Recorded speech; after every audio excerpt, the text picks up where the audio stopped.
Hello everyone. Rajasthan की बोलियां इस टॉपिक के वन लाइनर क्वेश्चंस हम इस वीडियो में डिस्कस करेंगे। पहला क्वेश्चन है, राजस्थान के चहुमुखी विकास एवं यहाँ की समृद्ध सांस्कृतिक परंपराओं को उजागर करने के लिए एक प्रकाशन उपलब्ध है, उसका नाम क्या है? राजस्थान सुजस द्वैमासिक सूचना एवं जनसंपर्क निदेशालय, राजस्थान सरकार।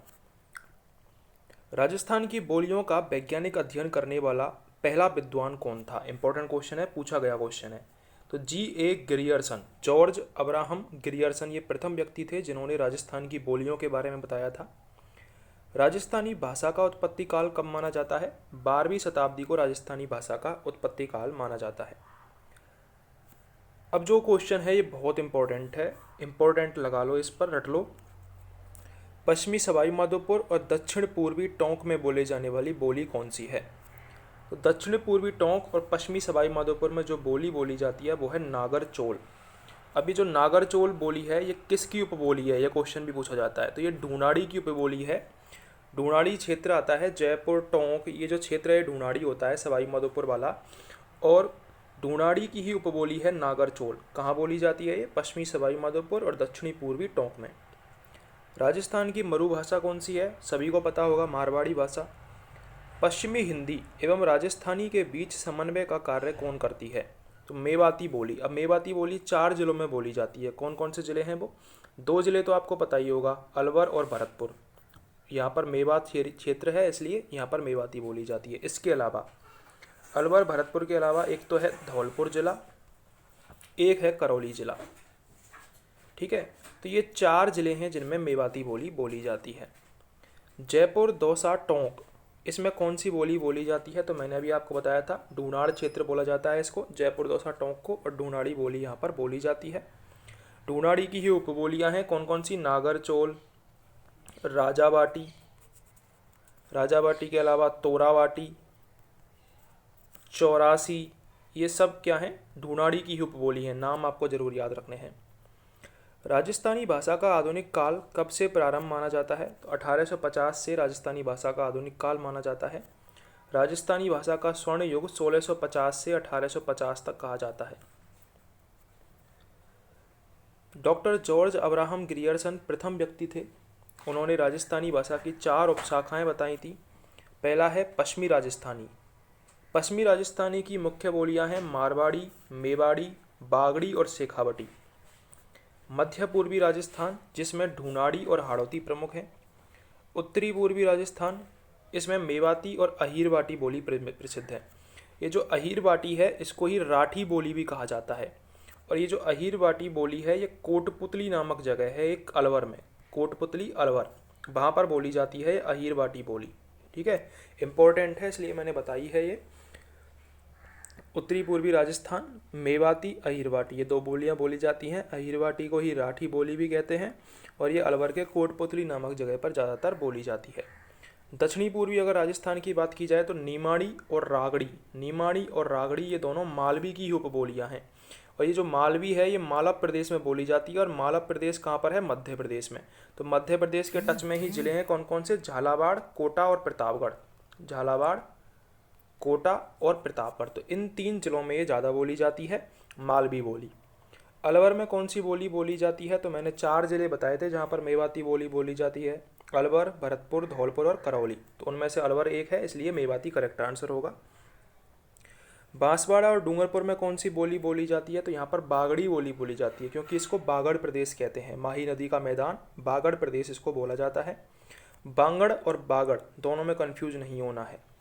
मरु भाषा की लिपि है देवनागरी। मरु भाषा की लिपि देवनागरी लिपि है।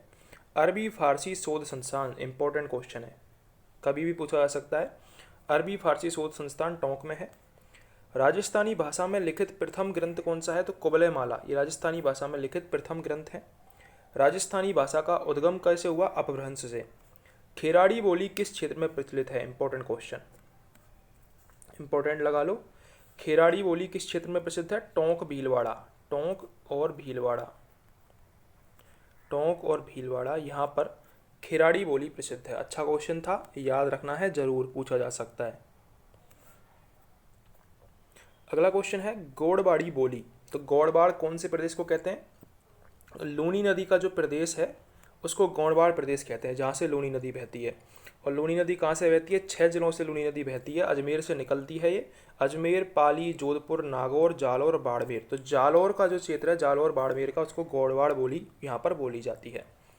अब अच्छा क्वेश्चन है, एक बहुत इंपॉर्टेंट क्वेश्चन है, मारवाड़ी और मालवी इन दोनों का मिश्रण किस बोली को कहा जाता है? बहुत इंपॉर्टेंट क्वेश्चन है, रट लो। मारवाड़ी और मालवी का मिश्रण रांगड़ी बोली को कहा जाता है। मारवाड़ी और मालवी का मिश्रण रांगड़ी बोली को कहा जाता है। राजस्थान की मानक बोली कौन सी है? तो मारवाड़ी राजस्थान की मानक बोली है। मारवाड़ी का साहित्यिक रूप क्या कहलाता है? इंपॉर्टेंट क्वेश्चन है।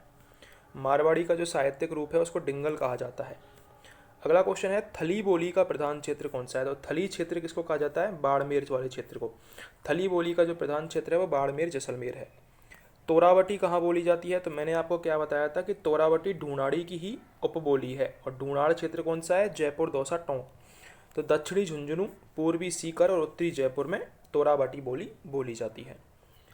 देखो, ये जो तोराबाटी है ना, ये जो खंडेला की पहाड़ियाँ हैं, जयपुर से और सीकर के बीच में खंडेला की पहाड़ियाँ, वो उसको तोरावटी क्षेत्र बोला जाता है। तो पूर्वी सीकर, उत्तरी जयपुर और दक्षिणी झुंझुनू, इसको तोरावटी प्रदेश बोलते हैं और यहीं पर तोरावटी बोली बोली जाती है। दक्षिणी राजस्थानी के नाम से जाना जाता है तो निमाड़ी। निमाड़ी बोली मैंने आपको कब बताया था? निमाड़ी और रागड़ी मिलकर कौन सी बनाते हैं? मालवी बोली बनाते हैं। मालवी की उपबोली है निमाड़ी और रागड़ी, ठीक है।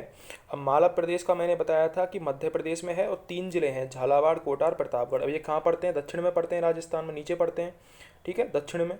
तो दक्षिणी राजस्थानी के नाम से निमाड़ी बोली को बोला जाता है। इंपॉर्टेंट क्वेश्चन है। क्षेत्रफल की दृष्टि से राजस्थानी भाषा की सबसे बड़ी बोली है मारवाड़ी। ये लगभग पूरे मारवाड़ क्षेत्र में बोली जाती है। जयपुर जिले के दक्षिणी भाग में कौन सी बोली बोली जाती है? Important question. जयपुर जिले का जो दक्षिणी भाग है वहाँ पर काठेड़ी बोली बोली जाती है। कौन सी? काठेड़ी बोली। जयपुर जिले के दक्षिणी भाग में काठेड़ी बोली बोली जाती है। हरियाणवी और मेवाती के बीच की बोली है अहीरवाटी। अहीरवाटी मैंने आपको बताया था, राठी बोली इसको बोला जाता है। अलवर के कोटपुतली जगह पर यह बोली जाती है और हरियाणवी और मेवाती के बीच की बोली है। बागड़ी की सहायक बोली कौन सी है? तो बागड़ी मैंने आपको कौन से 2 जिले में बताया था? बांसवाड़ा और डूंगरपुर, क्योंकि बागड़ प्रदेश बोला जाता है इसको। और बागड़ी की सहायक बोली कौन सी है? भीली। भील उदयपुर में, बांसवाड़ा में पाए जाते हैं। राजस्थान की राजभाषा कौन सी है? हिंदी है। राजस्थानी भाषा दिवस, इंपॉर्टेंट क्वेश्चन, राजस्थानी भाषा दिवस 21 फरवरी को मनाया जाता है। कवि सूर्यमल मिश्रण ने अपने ग्रंथ वंश भास्कर में, पहली बात तो यही इंपॉर्टेंट है कि वंश भास्कर ग्रंथ किसका है? कवि सूर्यमल मिश्रण का। किस भाषा का इसमें प्रयोग हुआ है? डिंगल भाषा का इसमें प्रयोग हुआ है। इंपॉर्टेंट है, याद रखना है। जयपुर में मुख्य रूप से कौन सी बोली बोली जाती है? तो जयपुर में झाड़साही बोली बोली जाती है। मारवाड़ी की उत्पत्ति किससे मानी जाती है? गुर्जरी अपभ्रंश से। गुर्जरी अपभ्रंश से। राजावाटी बोली, मैंने आपको जब जयपुर की उपबोलियाँ बताई थी ढूंढाड़ी की, तो उसमें राजावाटी और तोरावाटी दोनों का नाम साथ में लिया था। तो राजावाटी जयपुर के पूर्वी भाग में बोली जाती है। अहीरवाटी बोली के क्षेत्र को क्या कहा जाता है? देखो, आ गया ना राठ। मैं कब से बता रहा हूँ इसमें कि अहीरवाटी बोली, राठी बोली भी बोलते हैं इसको, राठ क्षेत्र भी बोला जाता है। अगला और इम्पोर्टेंट क्वेश्चन है, सीताराम लालस जिन्होंने राजस्थानी शब्दकोश तैयार किया। देखो, क्वेश्चन यही आ सकता है कि राजस्थानी शब्दकोश किसने तैयार किया था? सीताराम लालस ने। इनका संबंध किस जिले से है? तो इनका संबंध जोधपुर से है। इनका संबंध जोधपुर से है। तो सीताराम लालस जिन्होंने राजस्थानी शब्दकोश तैयार किया, जिनका संबंध जोधपुर से माना जाता है। तो ये राजस्थानी की बोलियों से संबंधित क्वेश्चन थे। अगर हेल्पफुल लगे हों तो सब्सक्राइब जरूर करें चैनल को।